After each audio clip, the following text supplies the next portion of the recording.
What's good, YouTube? Introduce yourself. Cody Roulette. And what did you just do? I won this big shiny card. ABC Dragon, the first look. How's it feel? Feels pretty good. It was a struggle though, playing through demise, stun, and chain burn. Let's go ahead and get in the deck. All right, I played. I'll start off pretty standard Blue Eyes stuff. 3 alternate. I don't want to really go into too much detail with standard Blue Eyes stuff. Yeah, whatever. So you know that, like, I was actually testing 2 alternate, but like it ends up being you need the 3rd one, right? Especially if you're incorporating desires into your build.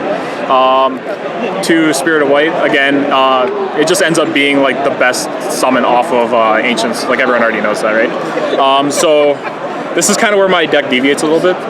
I'm playing 2 Dux and 2 Phalanx.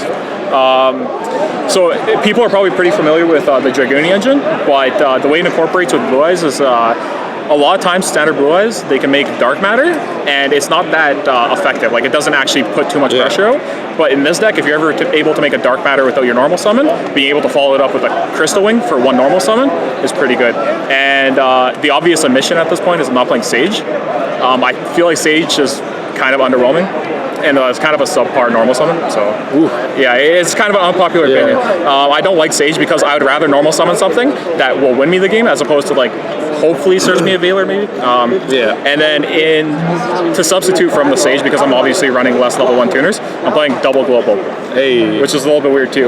This is kind of standard back in like the KMP days, if you know what I'm talking about. Obviously, you don't actually want 2 Glow Bulbs ever, but the point is 1 Glow Bulb's amazing at all times, so you want to see it, right? Regardless if the other one's in your deck, the other one doesn't matter. In the Blue Eyes deck, you can just special. Exactly, right? And then, like, obviously having the plays of being able to just use 1 alternate, 1 Glow Up to make a Crystal Wing by itself is pretty impressive, right? And then, like, another typical thing, 2 Maxi. It's pretty much standard everything right now. And then I only play 2 Whitestone Ancients. There's another thing. This is directly because of the ratio of Glow Bulbs I'm playing. Obviously, you don't want to have your hands flooded with tuners that don't do anything. And because I don't play Sage, I can't really search it. I also don't play Card of Consonance, so it's like not as much use. But then I still do get some value out of discard outlet, so you still have to play the 2. And then the 1 of Legend that's like essential for Blue Eyes, right? And that's my monster lineup. Spells. So again, this is the deviation from standard Blue Eyes. The 2 Ravine. I also play, to go with the 2, I play 2 Terraforming. You could go with 3 Terraforming, but like 2 and 2 is probably fine, especially since you're playing 3 Desires, 3 Trade, and you're hopefully going to see some combination of stuff. There's merit to playing 3 if you want to do 3, just because any hand that has a combination of 2 of this is a Crystal Wing by itself, right? Because you search Phalanx, then pitch, search Dux, and then you go off, right? So that's an obvious. So I'm playing Foolish Burial instead of the Dragon Shrine, and the point behind this is obviously Dragon Shrine's insane, especially by sending this to the graveyard and then another thing, but this also has the utility of basically being a 1-for-1 by sending Glow Bulb, right? And then also you can just send Phalanx, Glow Bulb, whatever. Like, obviously Dragon Shrine does all that, but also having the utility of being like a pseudo 1-for-1 is big. Then, like, if you're gonna play Yu-Gi-Oh right now, you gotta drop a couple $100. So gotta have budget, right? Yeah, budget. They're actually paying off for you. Yeah, you could title this video budget list. The 3 Dragon, like, amazing. I'm playing 2 Silver Scry. This card was a 1-of forever for me, but the reason why I'm playing 2 now is because I found with Desires, after you do your Melody, after you do your Terraforming and everything, your power came from the fact that your Desires searched you power spells, right? After you thinned your monsters. And just only having 4 copies of a power spell to see off of Desires was leaving my Desires kind of lackluster. So I wanted to have another power card to see off of Desires. Something to actually do with it. And then the obvious Soul Charge, right?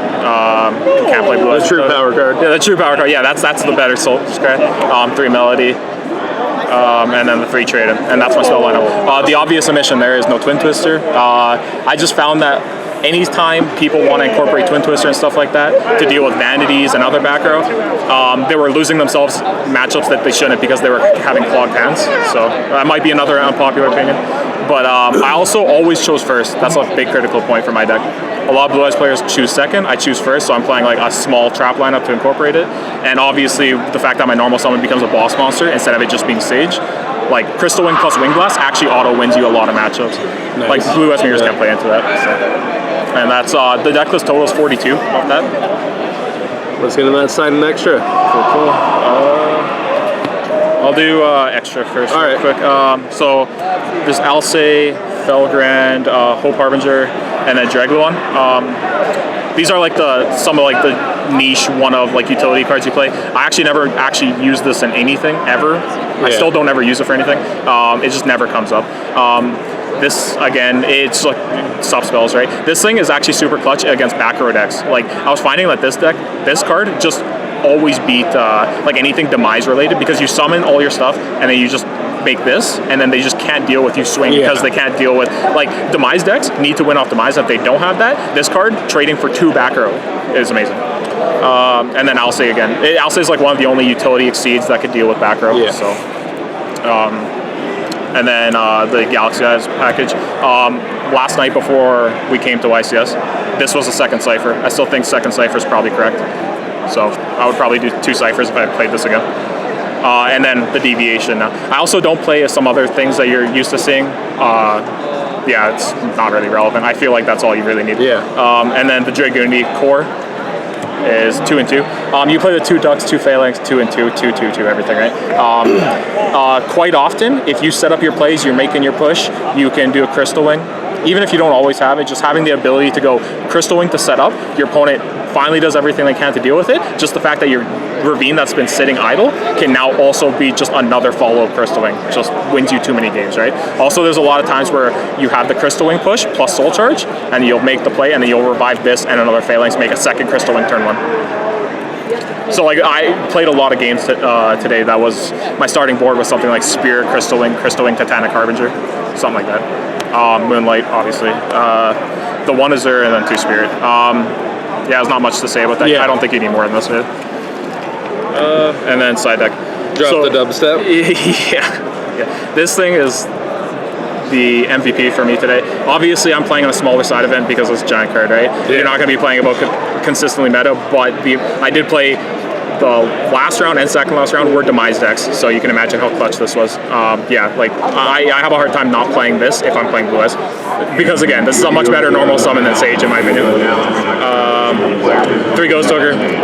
It beats every deck right now, actually, pretty much. It's so versatile, and there's people in my locals that are notorious for playing DDDs, so they've skewed my opinion of side deck. I need to have this, and this card's actually like super clutch against Mermails, randomly enough. You just hit Megalo and you win. Yeah, it's really good against them. Yeah, the 1 Drago, low rarity, so kind of upset. But yeah, Drago's obvious.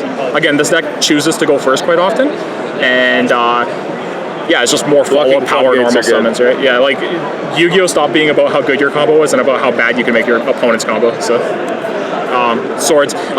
This utility like answer to floodgate monsters. Either this or Book of Eclipse. I prefer this just because on the assumption that you can't immediately deal with the threat, Book of Eclipse is super high risk, right? It's high reward, but it's high risk. And I actually won a game earlier because somebody booked my field, couldn't immediately deal with it. I drew and won the game.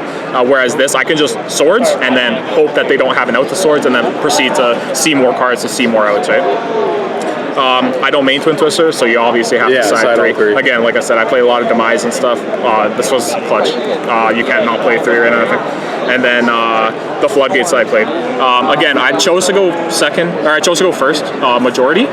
Skill Drain was a good tech against most Pendulum decks, actually. I found that Jalgan Kirin is obnoxious, but this card's more obnoxious because any deck that can't summon a 3k beater, this card beats, like hands down. So obvious. And then anti-spell is anti-spell, right? Like having a Crystal Wing plus anti-spell wins you most games. So any shout outs here? Shout out all my Winnipeg crew, Mark, Steven, Nikolai, everyone from Winnipeg. Yeah, that's pretty much it. All right, thanks, man. And for card ratio, let's get up a bit and show how big this thing actually is. Huge. All right, thanks for watching, guys.